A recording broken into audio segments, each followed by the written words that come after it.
انا جيكا وعندي 18 سنه وعندي ميديا باينج ايجنسي متخصصه في اللي احنا بنسكيل البراندز ثرو الميديا باينج او البيد ادز. النهارده عندنا كيس ستادي، اخدنا براند من مليون و900 الف جنيه ل 5 مليون جنيه في 30 يوم بس. والنهارده انا بحلف لك ان هتلاقي في الفيديو ده وموجود في الفيديو ده، والله العظيم موجود في الفيديو ده فاليو اكتر ما موجود من في كورسات الناس بتدفع فيها فلوس. انا اعرف كورسات ما فيهاش حته السكيلينج البراكتيكلي اللي هو من ادز مانجر، مش بيقول لك ازاي تعمل سكيلينج. النهارده اقول لك في الميديا باينج تيستنج ستراكشر اللي احنا استعملناه، السكيلينج استراتيجيز، مش استراتيجي واحده، استراتيجيز اللي احنا استعملناها، وهبريك داون معاك كل حاجه احنا عملناها عشان نعرف نسكيل البراند ده من مليون و900 الف جنيه ل 5 مليون جنيه، لان اللعبه كلها مش من الادز مانجر. ماشي، الناس بتقعد تقول لك ايه، هات برودكت عليه ديماند، اعمل كونتنت كتير وخلاص، بس بعديها بقى محدش بيقول لك ازاي تسكيل لما في الادز مانجر لما تلاقي الحاجات دي. انا هقول لك ازاي تلاقي الحاجات دي وتعرف تعمل الحاجات دي، وكمان هقول لك ازاي تسكيل في الادز مانجر، تيستنج ستراكشر اللي احنا استعملناه، سكيلينج استراتيجيز اللي احنا استعملناهم، وهبريك داون معاك كل حاجه احنا عملناها. ماشي، تعال نبص بصه كده مع بعض على السكرين شوتس من الادز مانجر. شهر ديسمبر اهو صارفين 160 الف جنيه وعاملين مليون و900.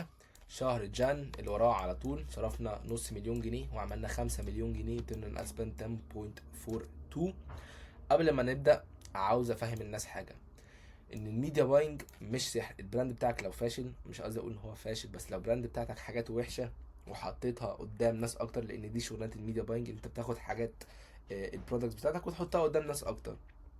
فلو البرودكتس بتاعتك في الاساس، حتى لو انت عامل كريتيفز حلوه قوي، بس البرودكتس بتاعتك لو مش شغاله احسن حاجه، او هي مش حلوه، الناس مش عاوزاها، مش عليها طلب، اوكي، فلما تحطها قدام ناس اكتر، ده مش هيغير اي حاجه، ده مش هيخلي الناس تبقى عاوزاها، لان هو من الاساس الديماند عليه مش حلو او مش مطلوب، هو البرودكت بتاعك مش مطلوب في السوق، الناس مش عاوزاه. فالميديا باينج مش سحر اللي هيخلي الناس عاوزه البرودكت بتاعك. الميديا باينج عباره عن ان انت بتوصل الحاجه لناس اكتر. فلو برودكت حلو وعليه ديماند، لما توصله لناس اكتر إيه اللي هيحصل؟ الناس هتشتريه. هديك برضو اكزامبل هيبسط لك الفكره اكتر، هيوضحها لك من الاخر ويجيبها من الاخر. اوكي، انت دلوقتي لو عندك مطعم اكل وحش تمام، وفتحت فرع وفرعين وثلاثه في احسن اماكن واماكن زحمه قوي، ايه اللي هيحصل؟ هل الناس هتشتري؟ هل ده مثلا هيبقى مؤشر مثلا، او ده مثلا هيغير طعم الاكل بتاعك؟ لا، لان في الاول في الاخر الاكل بتاعك وحش، فلو حطيته قدام ناس كتيره او حطيته في اماكن تانية، هي الريزلت في الاخر هيبقى هو الاكل بتاعك وحش، الناس مش عاوزاه. لكن لو الاكل بتاعك حلو وحطيته في احسن اماكن في فرع اتنين وتلاتة، والاكل بتاعك بجد طعمه حلو، فايه اللي هيحصل؟ الناس هتشتري. بس ده بكل بساطة عشان تفهم الموضوع. نبتدي نخش في الموضوع على طول ونقول لك ازاي خدنا البراند ده من مليون 900 ل 5 مليون جنيه. ايه اول حاجه عملناها؟ انت عامه عشان تسكيل اي براند فانت لازم تعمل تيستنج. تعمل تيستنج لايه؟ للبرودكتس، لان دي اللي هتبيعها، للكرييتيفز، للاوفرز، وفي الاخر انت بتستعمل الميديا باينج عشان تعمل تيست. فانا هقول لك ازاي تعمل كل ده. اول حاجه احنا عملناها خالص، تمام، البراند ده كان عنده برودكت رينج، كانش عنده لبس بس، كان بيبيع لبس وجزم. هو بقى مشكلته ايه؟ كان عنده 2 to 3 بست سيلرز في اللبس، وده اللي كان مركز عليهم. اوكي، عشان كده زي ما انت شايف في الادز مانجر هتلاقي عامه الريتيرن اد سباند حلو قوي، بس بيعمل مليون و900، وده طبعا رقم حلو، بس يعني بالنسبه ل 5 مليون جنيه لا، ففي فرق. تمام، احنا بدأنا نتست الجزم. ماشي، الجزم عنده كانتش بتتحرك خالص، لان ليه؟ هو ما كانش مركز عليها ومش عامل عليها اي كرييتيفز. في الكلوذنج عرفنا ال 2 to 3 بست سيلرز عن طريق الشوبيفاي اناليتكس. طب ازاي تعرف ايه احسن حاجات بتبيع عندك؟ بكل بساطه بتخش على الشوبيفاي اناليتكس، هتلاقي كده بار فوق زي ما انت شايف اهو، تكتب توتال سيلز باي برودكت، تمام، وتدوس عليها هيطلع لك اكتر حاجه بتبيع. او في طريقه سهله قوي، ودي اللي انا بصراحه بستعملها عشان بتجيب لك ديتيلز، وعلى طول لازم تيوتلايز الاي اي فيتشر ده في شوبيفاي. ايه هي بقى؟ انت لما تيجي عليه تفتح شوبيفاي، بيبقى عندك اللي هو ايه، زي شات جي بي تي كده، بيقول لك اسال اي حاجه. فبكل بساطه هتخش تقول له عاوزين البيست سيلر بتاعنا في اخر 30 يوم واخر 90 يوم بالسايز وبالالوان، لان انت ممكن يبقى عندك السايز واحد هو اللي بيبيع، وده كل الديماند جاي على السايز ده. فلما السايز ده، لو انت عندك حتى لو انت عندك سمول وميديوم ولارج واكس لارج، ممكن يبقى 80% الاوردرز جايه على لارج. فلو لارج ده خلص، ايه اللي هيحصل؟ السيلز هتقع، مش هتعرف تسكيل. تمام. عشان اهم حاجه ان انت يبقى معاك ستوك. لما تيجي تسكيل يبقى معاك ستوك من البست سيلرز، بست سايزز، ومن الفاريانتس او الكولرز، ماشي، من الالوان. اوكي، لازم يبقى البست سايز والبست كولرز ان ستوك علشان تعرف سكيل. اوكي. وليه بقى بتشوف اخر 30 يوم واخر 90 يوم؟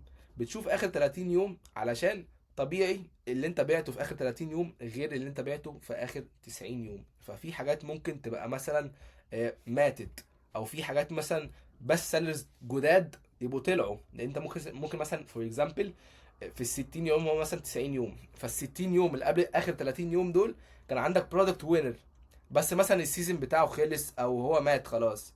ماشي. فانت لو شفت على اخر 90 يوم فهيظهر لك البرودكت ده، مش البرودكت ده هتبقى بايع منه كتير في ال 60 يوم. فلو شفت بقى اخر 30 يوم ايه اللي هيحصل؟ ممكن تلاقي البرودكت ده بدل ما هو كان توب 1 مثلا بس سيلر، ما بقاش اصلا في التوب 5. فعشان كده مهم قوي تشوف اول حاجه اللايف تايم، تاني حاجه اخر 90 يوم، واهم حاجه اخر 30 يوم. وتشوف اللي وقع في اخر 90 يوم ده وقع ليه، وتحاول تايدنتيفاي ايه المشكله. تمام. فاحنا خلاص شفنا ايه احسن بس سيلرز في الكلوذينج. اوكي. وبعديها احنا بقى في الشوز مش عارفين اي حاجه، لان هو ما كانش بايع منه خالص. فبدانا نعمل ايه؟ بدانا نعمل تيستنج عشان نعمل ايه؟ ايدنتيفاي البست سيلر. فعملنا التستنج ده من الاخر، عملنا كونتنت على الجزم وطلعناها في الادز مانجر. بس دي هنخش عليها بعدين بعد لما هقول لكم ازاي تعملوا تيست وكل حاجه، ونخش في الكونتنت اللي احنا استعملناه وكل حاجه. هتلاقوني اهو رابط الحاجات بالاد والاد ريسيرش والكرييتيفز والتايب اوف كونتنت، هنخش في كل الكلام ده. ماشي. بس بعد لما خلاص عرفنا الاحسن جزم بتبيع، عرفنا البست سيلرز في الجزم، كان في برضو من 2 ل 4 هم كانوا البست سيلرز. فاحنا خلاص كده ايه عملنا اول حاجه ايدنتيفاي، عرفنا ايه البست سيلر في البرودكتس. ماشي. عملنا برودكت تيستنج، طلعنا كرييتيفز على البرودكت ده، وعملنا برودكت تيستنج، وخلاص عملنا ايدنتيفاي للبست سيلرز عندنا. فاحنا خلاص عارفين نركز ايه على ناحيه البرودكتس. نيجي بقى يا باشا اوكي لل كرييتيفز، ماشي، والاد ريسيرش. اول حاجه خالص قبل ما نخش في التايب اوف كونتنت وكل الكلام ده، عملنا حاجه اسمها كومبيتيتور ريسيرش. ده اساسي، ده اساسي اساسي اساسي. في ناس كتيره قوي عمرها ما فكرت انها تعمل كده. كومبيتيتور ريسيرش ده من اهم الحاجات، ده لو مش اهم حاجه قبل ما تعمل كل الحاجات دي. ليه؟ لان انت لو عملت كل الحاجات دي 100 100 بس ما عملتش كومبيتيتور ريسيرش صح، ولاحظت ان هو ممكن يبقى في حاجه عن كومبيتيتورز عندهم حاجه زياده عليك، فلو عملت كل الكلام ده مش هيبقى ليه اي لازمه. ليه؟ هقول لك دلوقتي. اول حاجه بتعملها بتخش على الكومبيتيتور ويب سايتس، تخش تشوف الاوفرز اللي هم عاملينها والبرودكتس والبرايسنج. تشوف البرودكتس، لان هو ممكن مثلا يبقى عنده برودكت هو البرودكت اللي موجود عندك، الاتنين بالظبط هما فرق، بس ده ايه بتاع براند اكس وده بتاع براند واي. ممكن بقى هو يبقى الاوفر بتاعه احسن. يعني مثلا انت بتبيع مثلا فور اكزامبل حاجه ب 1000 ونص، هو مثلا يكون بيبيعها بكام؟ ب 1100. فمين اللي هيبيع؟ طبيعي هو. تمام. فعشان كده دي مهمه قوي، تخش تبص على الويب سايت بتاع الكومبيتيتورز بتوعك والاوفرز، وتبص على البرودكتس والبرايسنج بتاعت البرودكتس. اوكي. وبعديها بتخش على الادز لايبراري. ماشي. بتخش على الاد لايبراري، تيجي هنا اهو تكتب اد لايبراري، وهقول لك برضو طريقه ازاي تعمل سيف للادز من الاد لايبراري، علشان طبعا احسن طريقه ان انت تشوف بيها الكومبيتيتورز بتوعك مشغلين ادز عاملين ازاي، هي من الاخر الطريقه دي. تعالوا مثلا نبص على براند زي نساء. ازاي بقى تعرف احسن ادز شغاله عند الكومبيتيتورز بتوعك؟ هتنزل تحت خالص، اكتر ادز بقالها شغاله مده اطول هي دي الادز اللي شغاله كويس. اوكي. فهتبص على احسن مثلا تكتب قدامك توب 5 مين كومبيتيتورز، تخش تشوف ايه احسن ادز شغاله معاهم. فاحنا مثلا عندنا فيديو زي ده. اوكي. All the girls that's here for the truth, come put both hands on a DJ booth then. فيديو زي ده.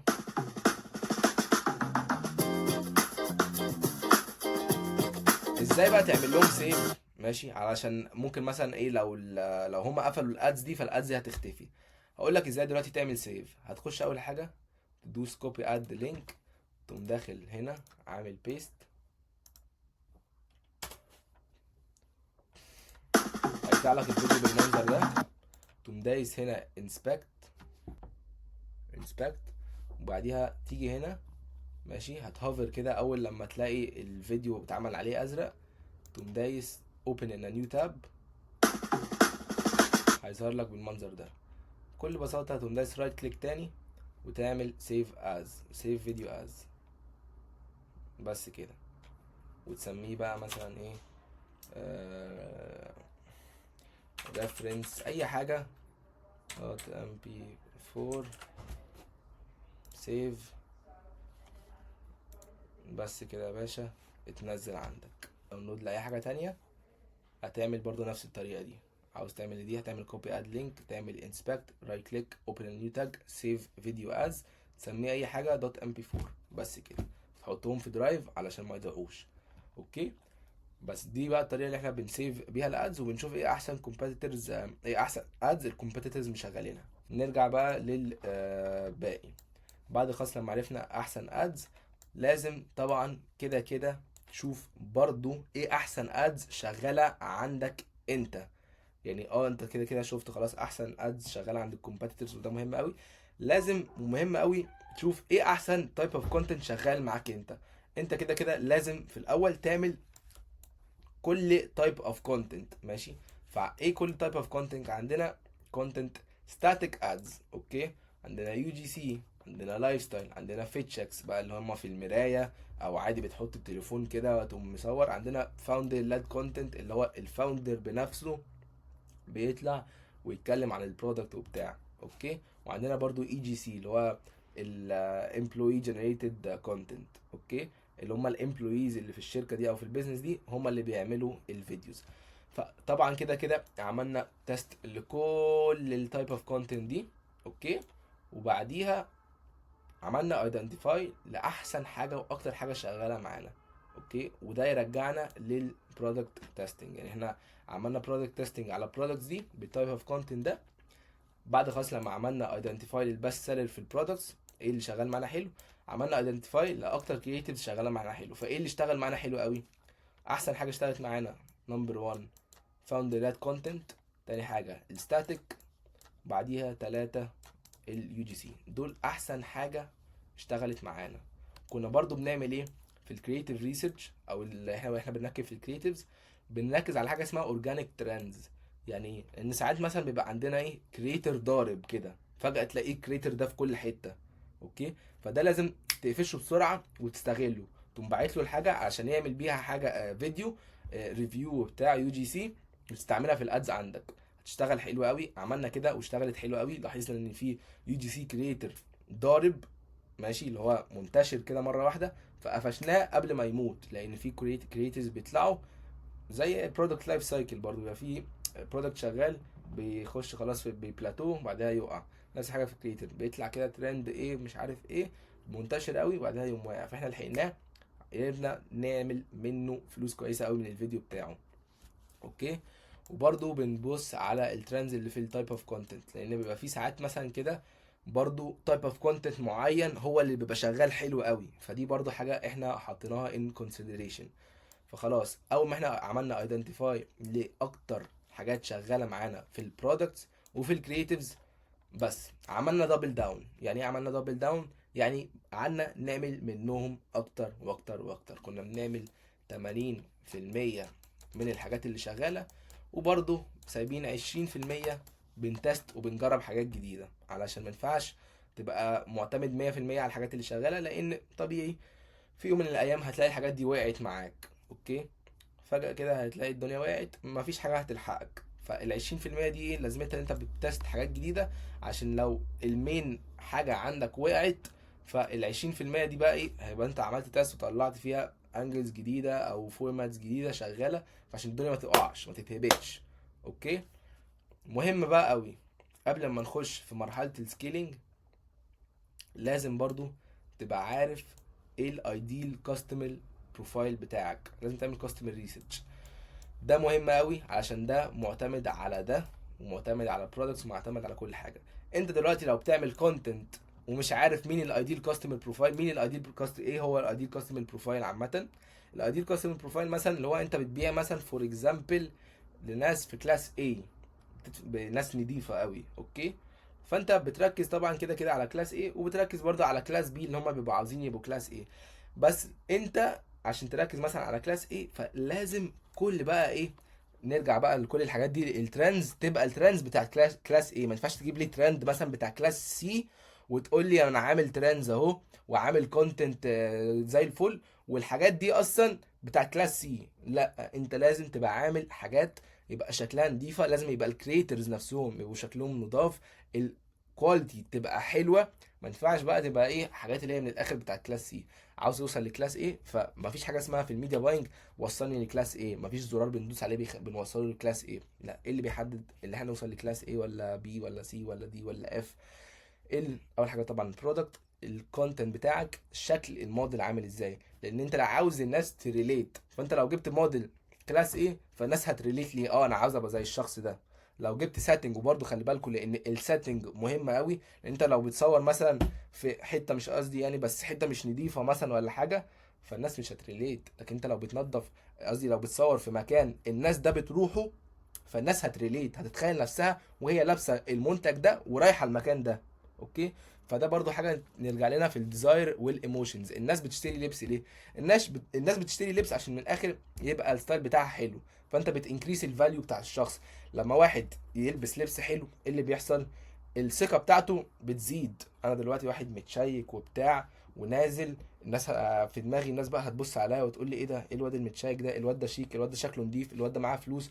فانت ربطت اللبس باللي هو معاه فلوس ولا لا، ناجح ولا لا. لان اللبس بيفرق قوي في المظهر، اهم حاجه، اوكي. غير بقى لو انت وشك مش نافع بهزر. بس اللبس ديزاير والايموشن بتاعت اللبس اللي انت بتعلي، بتنكريس الستاتس بتاعت الكاستمر بتاعك. فمن الاخر بتحسسه اللي انت هو مجرد عادي بنطلون، بس لا، هو مش مجرد بنطلون او مش مجرد هودي او مش مجرد لبس. لا، اللبس ده بيعلي الستاتس بتاعك، اوكي. انت لما تبقى متشيك ايه اللي هيحصل؟ والناس لما تقول تشوفك وانت لابس لبس حلو، ايه اللي هيحصل؟ هيربطوك باللي انت مثلا شخص نضيف، شخص نضيف ناجح معاه فلوس. فاهم قصدي؟ فبس كل الحاجات دي بتسند بعضها، مفيش حاجة واحدة تشتغل لوحدها. يعني لو عملت ده وما ركزتش على ده مش هتشتغل، لو عملت ده وما ركزتش على ده مش هيشتغل، لو عملت برودكت وما ركزتش على كل الحاجات دي مش هتشتغل حتى لو برودكت حلو، لو عملت ده وما ركزتش.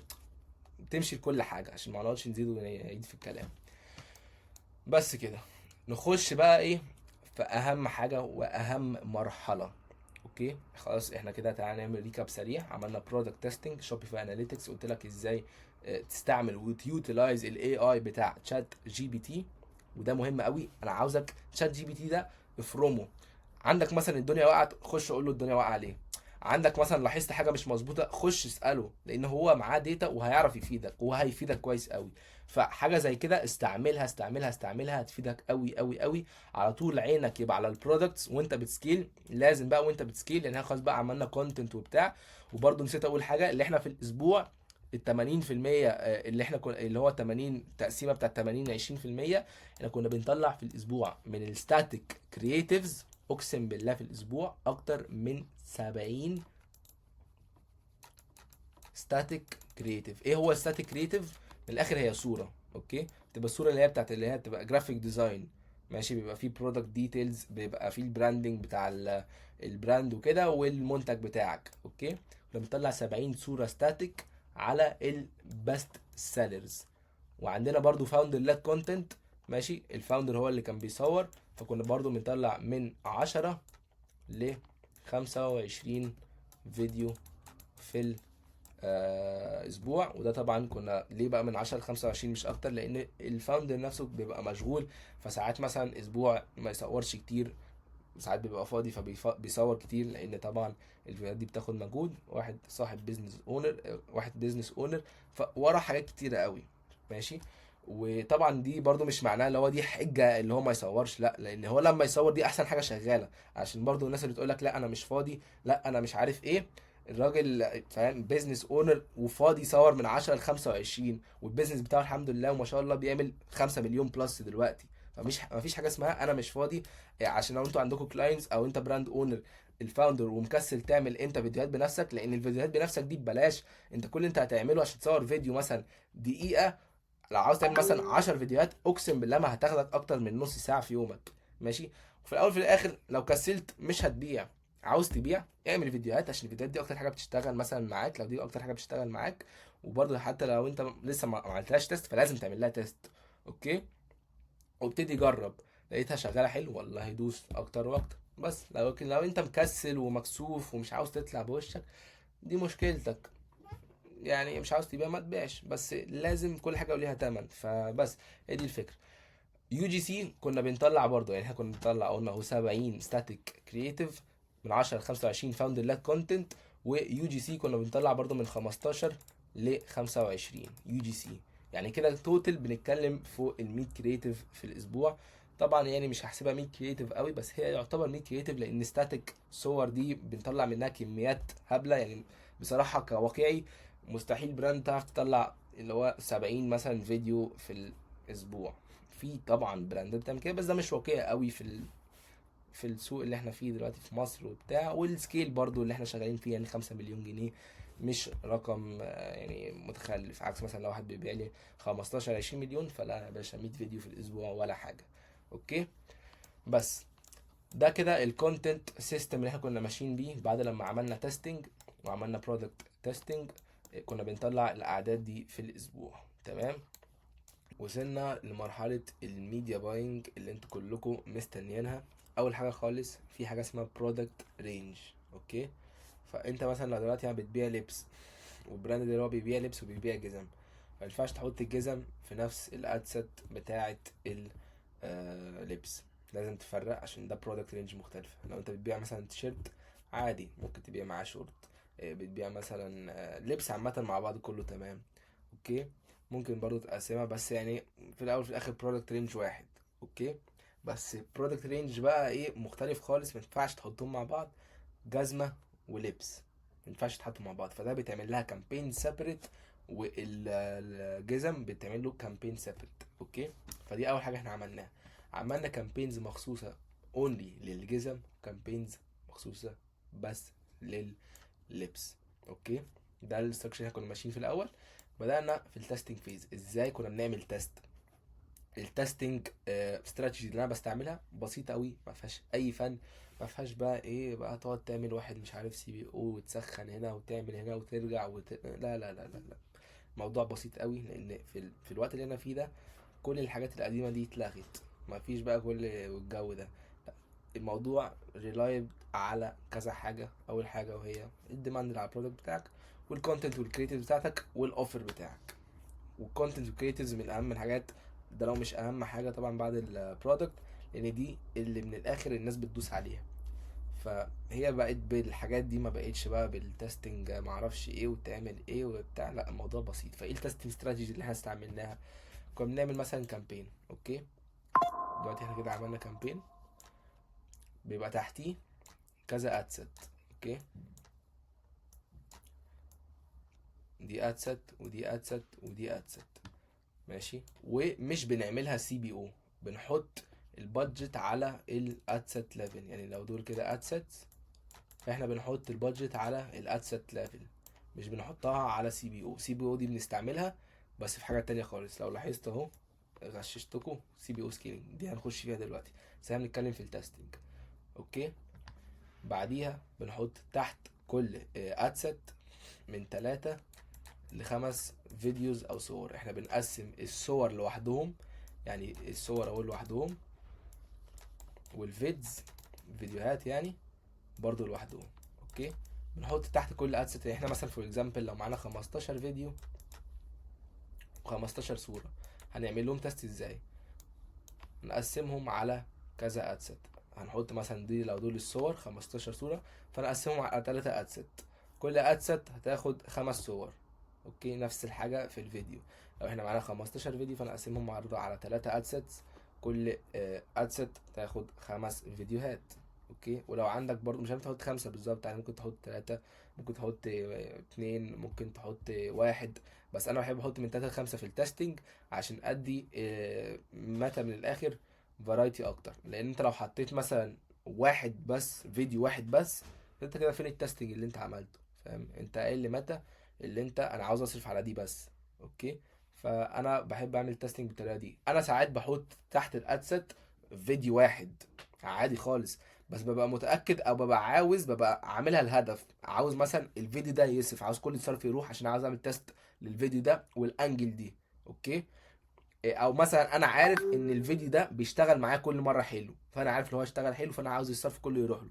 بس التستنج ستراكشر اللي احنا بنستعمله او اللي انا بستعمله اللي هو ايه، الطبيعي خالص اللي انا معظم الوقت بستعمله هو ايه، اللي انا بحط من 3 ل5 صور او فيديوهات بقسمهم تحت الادست، وبحط البادجت على الادست ليفل. اوكي، خلاص عملنا الادسets بتاعتنا والتقسيمه بتاعتنا. بنخش بقى ايه على مرحله السكيلينج. احنا مش بنحكم على الادست من اول يوم، انا بسيبها على الاقل 3 ايام عشان اعرف احكم عليها بجد. لان انت ما ينفعش تحكم على الادست من اول يوم ولا من تاني يوم. اوكي، وساعات بسيبها كمان اكتر من 3 ايام.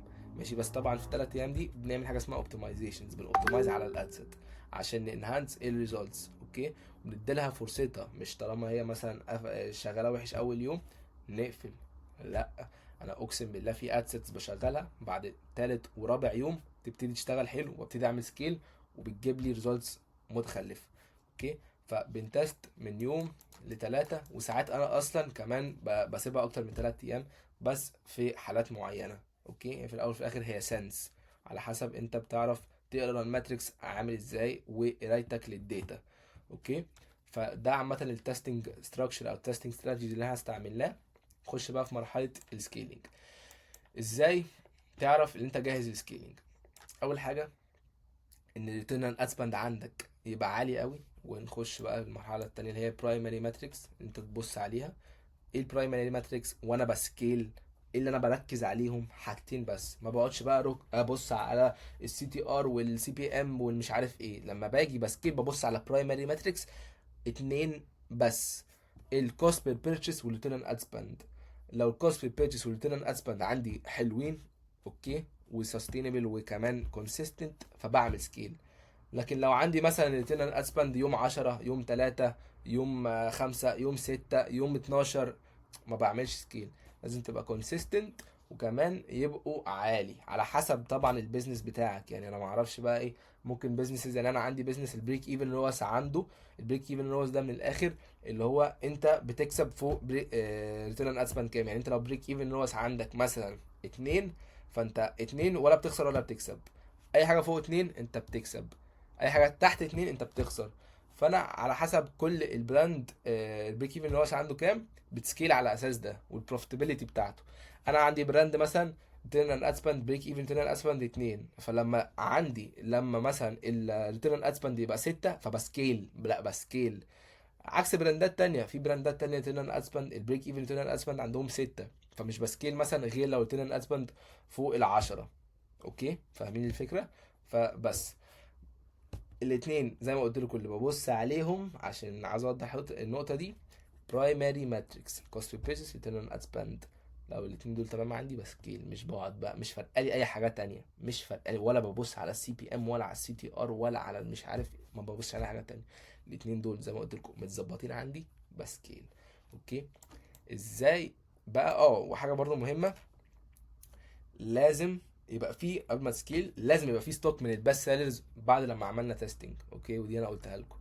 بست سيلرز، الوان وسايزز. انا زهقتكم وقلتها كتير قوي، بس علشان النقطه دي مهمه قوي. لازم يبقى عندك ستوك عشان تعرف تسكيل. فانت لو انت مثلا ما عندكش ستوك مش هتعرف تسكيل. اوكي، عشان حتى لو ما عندك ستوك من حاجات تانية، بس الحاجات التانية مش هيبقى ليها اي لازمه. الحاجات التانية دي مش هي اللي عليها الديماند. الحاجات اللي عليها ديماند ونعرف نسكيل عليها هي البست سيلرز، الوان، سايزز، فارينتس. اوكي، ازاي بقى براكتيكلي هوريكم دلوقتي براكتيكلي ازاي نعمل سكيل في الادز مانجر. اوكي، احنا عندنا 3 طرق: سي بي او سكيلينج، هوريزونتال سكيلينج، فيرتيكال سكيلينج، وكرييتيفز سكيلينج. بنعمل سكيل بالكرييتيفز. اول حاجه خالص هي السي بي او سكيلينج. ايه هي السي بي او سكيلينج؟ او خلينا خلي سي بي او دي في الاخر. اول حاجه هي الفيرتيكال سكيلينج. ماشي، احنا دلوقتي عندنا اكزامبل عاوزين نبتدي نسكيل الادسيتس، يعني دي ادسيتس قدامنا عايزين نبتدي نعمل سكيل. فالثلاث طرق اللي احنا هنستعملهم في دي هما الفيرتيكال، هوريزونتال، والسي بي او. اوكي، كرييتيف سكيلينج دي بكل بساطه اللي انت بتسكيل بالكرييتيفز، بتشوف اكتر حاجات شغاله معاك وتعمل منها تاني. دي كده سكيلينج من ناحيه الكرييتيفز. وبعد لما تعمل سكيلينج من ناحيه الكرييتيفز فبعديها بتبتدي بقى تخش مرحله الهوريزونتال سكيلينج، فيرتيكال، سي بي او سكيلينج. هي سايكل: كرييتيفز تعمل هوريزونتال، فيرتيكال، سي بي او، كرييتيفز، هوريزونتال، فيرتيكال، سي بي او. اوكي، هنشرح لك واحده كل حاجه. احنا دلوقتي عندنا اكزامبل عاوزين نسكيل الادسيتس دي. ماشي، احنا مديناها 300 جنيه، كوست بير بيرتش زي ما انت شايف كام؟ 90. حلو قوي. ريتيرن اسبند 13، ريتيرن اسبند 15. نعتبر دي اللي هي اكتف، يعني فوقك من اللي هي اوف عشان ده اكزامبل. عاوزين نبتدي نسكيل. اول حاجه هنعملها ايه؟ هسكيل فيرتيكلي. اوكي، فيرتيكلي دي يعني انا ايه؟ بزود البادجت هنا. اوكي، زود البادجت هنا، بادجت هنا، بادجت هنا.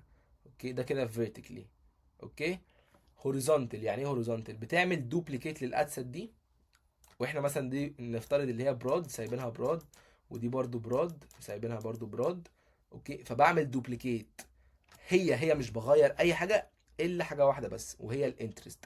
لو احنا مثلا ايه عاملينها براد فبعمل دوبليكيت ومحاطط مثلا انترست على حسب طبعا البراند اللي شغال فيه والاندستري.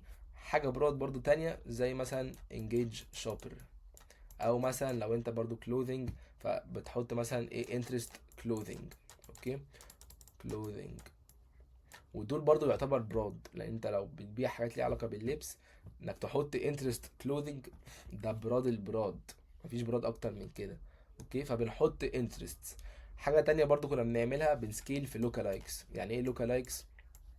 بتعمل لوكالايكس بس ده لازم يبقى معاك داتا كبيره عشان تشتغل حلو. فعملنا تيستنج لكل اللوكالايكس اللي موجوده على الاد اكونت، جبنا احسن بيست ويننج كرييتيفز وحطيناهم هما عملنا مثلا 6 7 ديفرنت لوكالايكس علشان نعمل تيست لللوكالايكس، نشوف ايه احسن لوكالايك شغال. تمام، وبدأنا خلاص احنا عرفنا 2 3 احسن لوكالايكس لان كرييتيفز هما كل حاجه هي الا اللوكالايكس. طلعنا اكتر 3 لوكالايكس شغالين حلو. وكنا برضو بنعمل دوبليكيت ونسكيل في اللوكالايكس. يعني كنا بنعمل دوبليكيت، هي مثلا خلاص عملنا براد، اوكي اشتغلت حلو. عملنا دوبليكيت حطينا انجيج شوبرز اشتغلت حلو. عملنا دوبليكيت حطينا كلوذينج اشتغلت حلو. فبنعمل بقى دوبليكيت ونحط بقى ايه في اللوكالايك، بنحط بدل الكلوذينج بنشيلها ونحط اللوكالايكس اللي كانوا شغالين حلو، احسن لوكالايكس اشتغلوا لما عملنا تيست لللوكالايكس. وساعات عادي هي ملهاش اوردر برضه عشان ما حدش يبقى فاكر ان انت لازم تعمل انجيج شوبرز الاول، لا ملهاش اوردر ولا انترست معينه. يعني ممكن اعمل اهو ابقى واخدها من براد للوكالايك على طول مش هتفرق. بس اللوكالايك لو معكش داتا كبيره فمش هتشتغل كويس، فاعمل تيست الاول لللوكالايكس، ما تعملش سكيل على طول في اللوكالايكس. تمام، ده كده الهوريزونتال سكيلينج. وانت مثلا دلوقتي لو انت مثلا عملت مثلا لدي مثلا مديلها بادجت 500، عملت فيرتيكال سكيلينج وبعدها عملتها دوبليكيت، ما تبتديش الاسد ب 500، ابتديها بالاوريجينال بادجت اللي انت بداتها بيها اللي هي 300 مثلا في الحاله دي. ماشي، بس ده كده الفيرتيكال والهوريزونتال سكيلينج. ايه بقى السي بي او سكيلينج؟ تعال نبص بقى تحت. السي بي او سكيلينج زي ما انت شايف انا موريك اهو من الادز مانجر كل حاجه قدامك. عندنا اهو ده سي بي او سكيلينج، سكيلينج سي بي او اسم الاسيت سي بي او سكيلينج. بص عايزك تبص على الريزلتس بتاعه السي بي او سكيلينج. تعال نبص اهو. ماشي، ده برضو احنا بنبدا البادجت برضو ببادجت معينه وبعديها نبتدي ايه نفيرتيكال سكيل في السي بي او. اوكي، فزي ما انت شايف هنا في سي بي او هنا سي بي او. ده احنا مدينها بادجت 500 دي 900 عشان بنعمل اوبتمايز على حسب الريزلتس وبنسكيل على حسب الريزلتس. اوكي، نفس الكلام برضو هنا سي بي او مدينها 400. هتلاقي كل البادجتس مختلفه عشان زي ما فهمتك احنا بنعمل سكيل واوبتمايز على حسب الريزلتس والبرفورمانس والايام. هتلاقي هنا الريزلتس بتاعتهم مش طبيعيه. ماشي، يعني تنان اسبند 16، تنان اسبند 16، تنان اسبند 13، تنان اسبند 12. جايبين هنا 400,000 جنيه، 200,000 جنيه، 250,000 جنيه، 250,000 جنيه.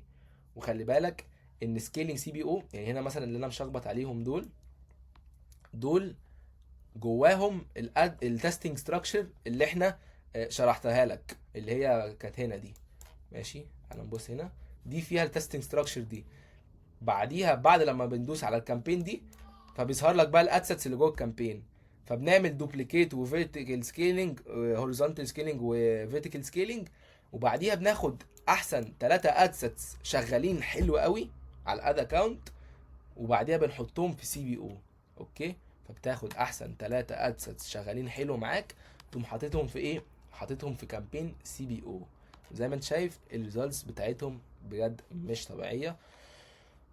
بتعرف تسكيل لارقام مرعبه لو عملت كل الحاجات اللي انا قلت لك عليها دي صح، 1000000%، ما فوتش اي حاجه. نفس الكلام هنا برضو، ده عندك كده 2 كامبينز بنفس الستراكشر اللي انا قلت لك عليه، اللي هو 3 to 5 صور او فيديوهات بير ادست.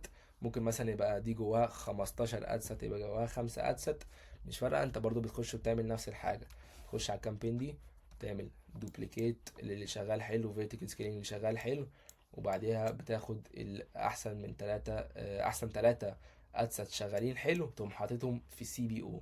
ماشي، وبتوبتمايز على السي بي او عادي خالص. الدنيا شغاله حلو بتزود، الدنيا مش شغاله حلو بتوبتمايز بكل بساطه. ماشي. وطبعا اهم حاجه علشان السكيلينج، عشان تعرف تزود ارقامك وتصرف اكتر من غير لما الدنيا تقع، الكونتنت الكونتنت الكونتنت الكونتنت الكونتنت الكونتنت الكونتنت الكونتنت اهم حاجه في السكيلينج، واهم حاجه عامه في الميديا باينج بعد طبعا البرودكت. عشان لو معكش برودكت حلو مهما عملت عليه كونتنت، الدنيا ممكن تمشي الدنيا احسن، تخليه يمشي اكتر، بس برضو الدنيا هتبقى بطيئه. برودكت عليه ديماند، كونتنت الاوفر بتاعك يبقى مظبوط، ما يبقاش مثلا ايه الكومبيتيتورز بتوعك عندهم اوفر احسن.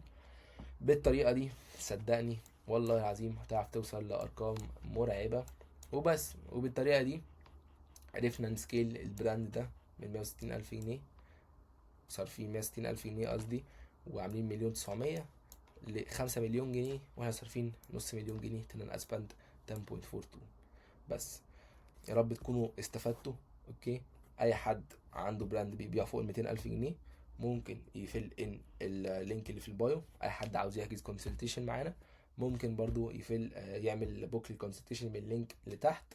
قولوا لي ايه رايكم في الفيديو ده، هل انتوا بجد استفدتوا؟ لان انا متاكد 100% انتوا استفدتوا، عشان والله العظيم حته السكيلينج دي مثلا شرحتها، والله العظيم ما في ناس بيقسم بالله مش بيشرحوها في الكورسات. والله العظيم ما فيش اصلا حته سكيلينج في كذا كورس واعرفهم. ماشي، لان واحد دخل معايا قال لي عاوز واخد معايا كونسلتيشن، عاوز اتعلم ازاي اعمل سكيلينج، وكان بيقول لي ان انا واخد الكورس بتاع الشخص ده. فبقول له ازاي ما فيهوش سكيلينج؟ بيقول لي والله ما فيهوش سكيلينج براكتيكلي في الاز مانجر. بس والله العظيم والله العظيم انا مديك فاليو بجد مش موجود في كورسات الناس بتدفع فيها فلوس. اوكي، بس وقولوا لي انتوا حابين تشوفوا ايه تاني مني. ماشي، الفيديوز اللي قدام عاوزين حاجه معينه اشرحها لكم، حاجه معينه نتكلم فيها، قولوا لي. وقولوا لي برضو ايه رايكم في الفيديو ده، هل انتوا بجد استفدتوا ولا لا. وبس اشوفكم ان شاء الله الفيديو الجاي.